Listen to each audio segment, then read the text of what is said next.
maybe to see in like week 1 or week 2 of the metagame. Corviknight's a Pokemon I definitely have my eye out on. I think a lot of people had a lot of, thought it was going to be a really strong pick going into this year, and it definitely has had some really solid performances, but feels like it's often tough to really fit onto a team, doesn't really maybe pull its weight, so I am excited to see if that makes an appearance. And I mean, yeah, Togedemaru and Hydreigon are both really, really interesting picks here on Alberto's end. So, the dynamic of this matchup is interesting as always. Togekiss has a lot of impact, but we have to ask who, are you support-oriented or are you more offensively oriented? Alberto, of course, does have the Tailwind with Whimsicott, whereas Eric does not have speed control through Tailwind. Instead, you've got to, maybe boost your speed through Sand with Excadrill, or maybe Corviknight, if it's running a flying type attack, can Dynamax and go for max flying. Well, it looks like we're not going to see a reveal of the Excadrill on Eric's side of the field just yet. Instead, Togekiss is going to be Tyranitar's partner out on the field. Alberto leading with Whimsicott and Rotom Wash. Yeah, I think Tyranitar an excellent lead here from Erickson. If you look at Alberto's team, there's not really any Pokemon that can hit it for maybe like fighting type super effective. So it's already not threatened that much, and then partner with Togekiss is protected even more. So it's actually kind of a prime position for maybe Tyranitar to just Dynamax and start going for damage. Maybe, max Rockfall. You can even opt for a max Knuckle to increase your attack. Yeah, and if he does go for the Dynamax on the Tyranitar here, you have to wonder if it's going to be holding that weakness policy item that we've been seeing do such amazing work, not only throughout this, today, but also throughout the format since we switched over back in January. Tyranitar is going to be the one that Dynamaxes, so if Alberto does hit it with some super effective damage and it is holding that weakness policy, it is going to be a tremendous threat for the Pokemon on Alberto's side of the field. Whimsicott starting things off with a Tailwind to boost the speed as it does best, and Rotom is going to immediately follow it up with a Nasty Plot to boost its special attack by 2 stages. So a move that we've been seeing a lot here today in Australia, and one that's definitely very helpful as a Max Knuckle is revealed from that Tyranitar going to crash into that Rotom. Yeah, I like the Max Knuckle play there. I think some players might be tempted to maybe go for a Max Rockfall into the Whimsicott, maybe pick up a knockout, but the thing is that Whimsicott really doesn't do too much once Tailwind is set up. The big question now is, does it have Energy Ball? A lot of Whimsicotts earlier on in the metagame were carrying a grass type attack, but nowadays not as frequent, especially as Gastrodon became maybe a little bit less popular. But great switch in by Eric there. That covers every option, right? If you Thunderbolt into the Togekiss, Gastrodon eats that up. If you go for a water type attack into Tyranitar, Gastrodon soaks that up. So even though Rotom gets the Nasty Plot off, if it's not running like Dark Pulse, it can't even really do anything other than Thunderbolt Tyranitar, and that's not going to do any damage. Well, no Dark Pulse revealed yet from that Rotom. Instead, going for a Protect. Gastrodon going to Protect as well. So if Alberto was thinking that a Nasty Plot plus a Water type attack would be enough to remove that Tyranitar from the field, that's not going to happen. Moonblast from Whimsicott into that protecting Gastrodon, and then the Rockfall almost getting the KO on Rotom through the Protect thanks to a critical hit. Yeah, so Whimsicott there going for the Fake Tears, not going for something like a Energy Ball or a Grass Knot there. So that's a big reveal there as well. It indicates to me that maybe it's not carrying it, and I think that makes it a lot more difficult for Alberto. What is positive for Alberto right now is that he's already stalled out 2 turns of Dynamax, and Dynamax will end after this turn. But Whimsicott and Rotom still can't really do very much here, right? Even if you go for a Fake Tears into the Gastrodon, once again, Rotom is just not doing any damage right now. We've seen Protect and Nasty Plot, so if it's running the typical Thunderbolt Hydro Pump, you don't even have Dark Pulse to hit the Gastrodon. So I think Alberto probably has to sacrifice one of his Pokemon and then basically try to play saying, okay, now Dynamax is over, I'm going to try to Dynamax what I ever have in the back. But the question is, who's the candidate to Dynamax? Is there a Pokemon here that can hit the Tyranitar for super effective, right? Like maybe close combat from Arcanine, but that's pretty much the only thing that can really do a lot of damage. And the fact that Alberto has gone another turn without switching, to me, implies that he does need a couple more turns of, momentum on the field, or maybe even just trying to stall out that Dynamax as Tyranitar goes for another Max Knuckle for the KO onto Rotom. Whimsicott is able to connect to Fake Tears this turn, however. So Gastrodon is the only Pokemon left on the field to move, and you have to wonder if it's going to be targeting that Whimsicott for some damage, maybe to break, get it down into KO range, but instead going for a Recover, and its health is full. Yeah, going for the Recover just to cover any options. Perhaps Rotom, has actually Dark Pulse over one of Thunderbolt and Hydro Pump, or maybe like Whimsicott does have a Grass type attack, so just covering all your options there, especially if Gastrodon does have a Rindo Berry. So I like that. It's safe. Tyranitar's at +2 attack now. Whimsicott really still isn't doing much. Yeah. Now, the thing is that Dynamax is over, so if you bring in something offensive, for example, maybe Moonblast and Dazzling Gleam from Togekiss and Whimsicott can pick up the knockout onto Tyranitar. One play Eric could consider, though, is perhaps protecting the Tyranitar, switching in Gastrodon into Togekiss, which now has, redirection support. The other thing to notice is that Whimsicott and Togekiss are obviously both Fairy type, and so with 2 Steel-type Pokemon on Eric's team, either Excadrill or Corviknight could be a great 4th Pokemon to have. So I think Eric in a very prime position. If he's able to actually get a Rock Slide off, I mean, it would just be a double knockout on both of these Pokemon, and there is the switch out from Gastrodon. Yeah, Gastrodon is going to be leaving the field, and Togekiss is coming back on the field in its place. So we do not know his 4th Pokemon yet, but Alberto will be taking this opportunity to go ahead and Dynamax that Togekiss that was just brought in. Yeah, so it certainly makes sense. It actually could have been interesting to not Dynamax this turn if you're expecting the Tyranitar to, maybe protect you and get Dazzling Gleam off, get some damage. The question here for me is really, who did Togekiss target? Did it call the switch in, basically? Well, Tyranitar is going to start things off with a Protect, so if Togekiss decided to target it, it won't be taking as much damage. Moonblast going into the protecting Tyranitar, and Max Starfall from that Togekiss will be targeting that Tyranitar as well. And thanks to the Protect and its high special defense, it's not going to do any damage, but it will set up that Misty Terrain in case any of these Pokemon want to set up status moves. But I think more importantly, we do get the reveal of the weakness policy on that Tyranitar, which is just going to boost its attack that much higher. Yeah, this is a +4 attack Tyranitar now. I think you can certainly justify the play that Alberto made there if you don't pull that switch out, and maybe if Alberto gets or Eric gets aggressive, you pick up that knockout. But Alberto also could have gone for an aggressive prediction, maybe go for Fake Tears and Max Starfall until the Togekiss switch in. But of course, Tyranitar doesn't protect there, goes for Rock Slide. That's probably just game over. But now you can very easily just go for Follow Me Rock Slide. There's really no counterplay to that, unless you have Taunt on Whimsicott. Yeah, and the fact that Togekiss is forced to max guard here on Alberto's side of the field means that this Whimsicott most likely will be trading 1 turn of Fake Tears into that Togekiss, try and drop its special attack so that way Alberto's Togekiss can pick up a KO the next turn and just avoid this Rock Slide, which is going to be so powerful. I mean, you normally are afraid of Rock Slide in any situation just because it has the opportunity to flinch, but the fact that this Tyranitar is at +4 attack makes it that much more scarier. Yeah, so the real question is, what do you have in the back? It's the Hydreigon, which this is going to be interesting. I mean, first of all, I have to wonder how fast. Normally it is going to be faster than Togekiss. Is it carrying something like can hit the Togekiss for super effective damage? Because obviously a Rock Slide will just be able to pick up a knockout right now. So, Alberto has to knock out the Togekiss, which is pretty much always going to go for Follow Me. So let's see if Hydreigon can knock it out. Otherwise, Tyranitar's just... Oh, there's Flash Cannon, but... Oh, the Babiri Berry as well should save it here. Let's see. I don't know. That Fake Tears certainly will help, but the Babiri Berry as well will cancel out, I think, a lot of the benefit and leaves Togekiss on the field with just enough health to tank whatever attack this Togekiss on Alberto's side of the field throws out. It is going to be that Max Starfall, so... good news for Alberto, the Togekiss is gone, but bad news is that this Tyranitar is now free to go for yet another Rock Slide. It does connect with both Pokemon. Doesn't get the knockout on Togekiss, but that Hydreigon, unfortunately, is just, completely KO'd. Yeah, and I think Eric played this game near flawlessly. I think Tyranitar, as we can see now, is a really tough Pokemon for Alberto to deal with, especially when partnered by Gastrodon. Without the Gastrodon, Rotom can Nasty Plot, and we actually saw a really key reveal there as well. Excadrill comes out and shows that it actually is a Mold Breaker. Yeah. So, curious Eric decided to bring that out rather than the Gastrodon, but perhaps he just wanted to guarantee the game instead of, getting crit multiple times. That is a pretty big piece of information, though, as Excadrill here will close out the game. Yeah, and it's interesting that he's running Mold Breaker on Excadrill next to the Tyranitar. A lot of times trainers choose to run these two together with the Sandstream ability, so you have to wonder if there's some sort of matchup or some sort of situation that this Excadrill was, primed for.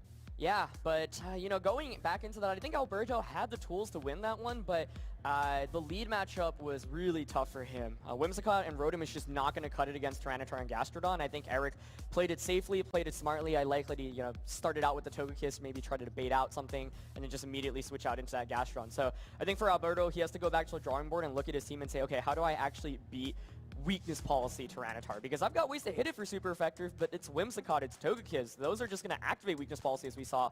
And then Rock Slide has such good coverage against this entire team. So, the first thing I have to wonder is maybe Arcanine can come out. If it has Will-O-Wisp, if it has Close Combat, one of those two certainly will help, even if without either, like you at least have Intimidate.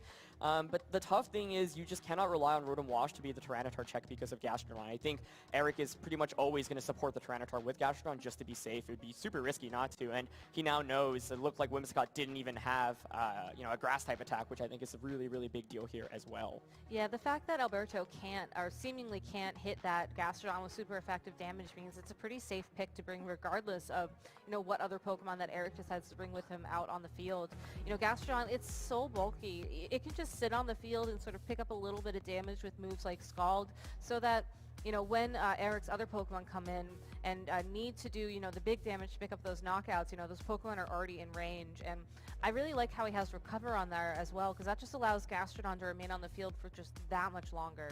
It didn't come into play in Game 1, but it definitely has to be on Alberto's mind going into Game 2. Yeah, and I think that game definitely highlighted why Whimsicott can still be kind of a tough Pokemon to use, because you use it for Tailwind and Fake Tears, but the Fake Tears didn't really do anything in that matchup. Yeah. And Eric was able to say, hey, I don't care if you're faster than me, my Tyranitar is so bulky, you're not going to be able to KO it anyway. So I think Alberto definitely has to consider the lead matchup a little bit better. I think, Whimsicott Rotom actually looks really good against Tyranitar and Excadrill, but the key problem is that if Gastrodon switches in, especially without something like Dark Pulse, Rotom is just absolutely useless, and that first turn effectively goes to waste. So I think for Alberto to win, he might want to consider some adjustments. I think I'd love to see him bring Arcanine.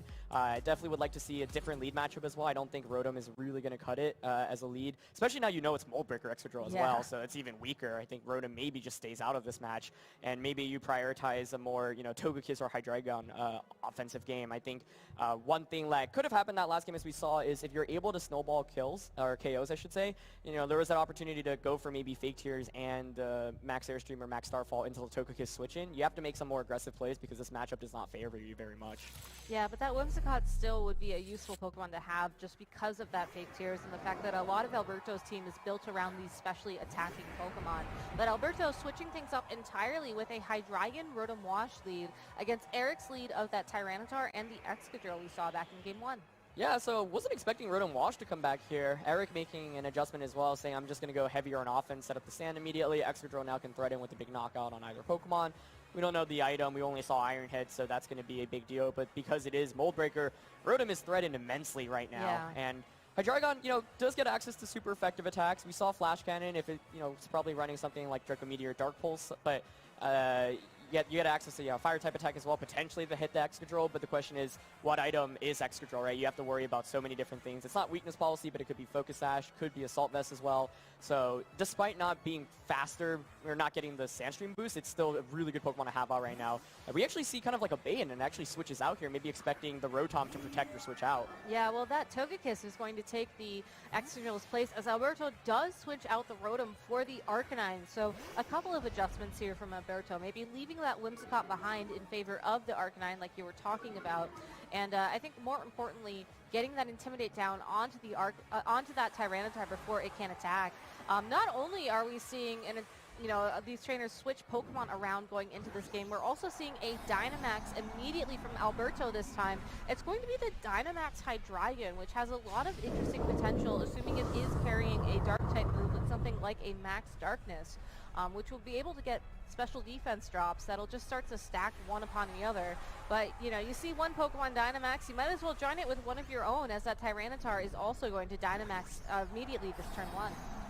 Yeah, so trading Dynamaxes, the Intimidate will obviously be a lot more helpful now for Alberto. Last game, Tyranitar was really just able to run through, so I think Alberto is probably just going to target around the Tyranitar until the Dynamax ends. Definitely does not want to activate a weakness policy as we saw in the last game. And like you said, that Max Darkness coming out. So nice switching here. Togekiss still takes so much damage there. Wow. Yeah, that was not very effective. Yeah, it was a crit. But thanks to the critical hit, it was able to do over half health of damage and also drop that special defense of that Tyranitar by a stage. So maybe when Alberto does decide to go on the offensive and hit that Tyranitar with those super effective attacks, it might be more likely to KO, but that Tyranitar going immediately for a Max Rockfall into that Arcanine, able to pick up the one-hit knockout even through the Intimidate. So that is definitely a tough trade for Alberto there. Yeah, I mean, I think in this position, Hydreigon isn't like the biggest threat, even if it Dynamaxes, because Tyranitar has a pretty optimal matchup against it. So a big knockout there to eliminate Arcanine, though. I mean, that's like the main thing that's really stopping Tyranitar and Excadrill. So now Excadrill doesn't have to worry about Intimidate. Arcanine is also naturally faster than Excadrill. We know this is Mold Breaker Excadrill. So getting that out the way, I think gives Eric a really, really great lead. Now, of course, the critical hit was, makes it so that Togekiss is in a more tricky position. You might want to consider swapping out here. Tyranitar is in a good spot, especially because Rotom, can't Dynamax, so even like a max Steel Spike from Hydreigon and a Hydro Pump, I don't think will knock out Tyranitar. And, like, if you go for any super effective attack, you'll activate the weakness policy as well. So, Eric definitely has a quick lead here. His Togekiss is threatened, so you might want to consider just sacking it by going for a Follow Me. You could also consider switching out, or even just clicking the Dazzling Gleam button. Yeah, I was going to say, you have to wonder if switching out to that Gastrodon, if Eric brought it, would have been tempted here, just because we saw that Rotom rely on potentially a Water-type attack earlier. You have to think it's Rotom Wash for a reason, but instead that Togekiss just taking that Max Darkness from that Hydreigon, no redirection, Rotom going for a Thunderbolt into that Tyranitar, and Tyranitar firing back a Max Knuckle into that Hydreigon to boost its attack by 1 stage. Yeah, so Rotom going for the Thunderbolt there, and I like that. I think you do have the opportunity to Nasty Plot, but the thing is, if Gastrodon's in the back, you have to knock out Gastrodon, otherwise you can't even, you're not able to really do much more, so might as well get some damage onto Tyranitar. I think Nasty Plot could have still been worth it in the sense that you can Thunderbolt the Tyranitar after Dynamax ends, but now Excadrill gets to come in cleanly, threatens Rotom with the Mold Breaker, so there's still one more turn of Dynamax from both Pokemon, but I mean, something just like a Ground-type attack into Rotom and either a Max Knuckle or a Max Rockfall into Hydreigon will put Alberto, I think, in a really tough position. And yeah, I think the matchup is just not very favorable because he just doesn't have a way to really deal with Tyranitar at all if you look at his team. Yeah, and that's a really tough Pokemon to have a tough matchup against because so many people love to run Tyranitar with weakness policy in this format. And just the presence of that Gastrodon is really going to be huge as we see a Max Steel Spike almost pick up the KO on Tyranitar. It just misses it, but if that Rotom potentially doubled into that Tyranitar slot with a Thunderbolt, this might be the knockout that Alberto's looking for.